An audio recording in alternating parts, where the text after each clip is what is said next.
Panchakarma therapy totally আলাদা আছে। ৫ রকম কর্ম বলা রয়েছে।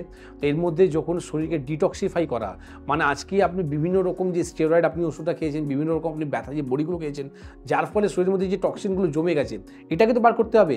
একটা আপনি গাড়ি কিনছেন, গাড়ি কেনার পর আপনি ৬ মাসে ১ বছরের মধ্যে আপনি সার্ভিস করছেন। কেন করছেন? যাতে গাড়ির মাইলেজটা ভালো হোক, আপনার ইঞ্জিনটা যাতে ভালো থাকে। কিন্তু আমাদের গোটা শরীর, কোটি টাকা শরীর রয়েছে, কিন্তু তার জন্য আজকে আমরা ভাবি না। আর না ভাবা কারণের জন্য আজকে এরকম রোগগুলো আমার শরীরের মধ্যে তৈরি হচ্ছে।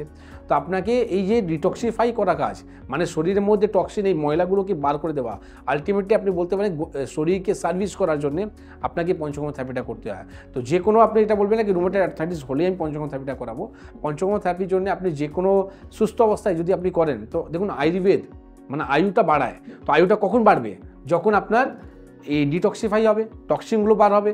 তো পঞ্চকর্ম থেরাপি এই সাহায্যটা করে কি আপনি যে মেডিসিনটা নিচ্ছেন সেটা ঠিক জায়গাটা যাতে পৌঁছে যায়। আর ঠিক জায়গাটা কেন পৌঁছাতে পারছেন না? কেন কি আপনি স্টেরয়েড ওষুধ খেয়ে রেখেছেন। মানে এই যে জিনিসটা যে ব্যাড ইফেক্ট, আমাদের যে অর্গানের উপরে যে একটা ব্যাড ইফেক্ট হয়ে গেছে, এইটা যাতে বেরিয়ে যায়। এটা বেরিয়ে গেলে তখন আমার শরীরটা ফ্রেশ হয়ে গেল, তখন যা আমি মেডিসিনটা নিচ্ছি প্রপার ওয়েতে আমরা কাজ পাচ্ছি। তো এটা হচ্ছে ডিটক্সিফাই করার জন্য পঞ্চকর্ম থেরাপিটা।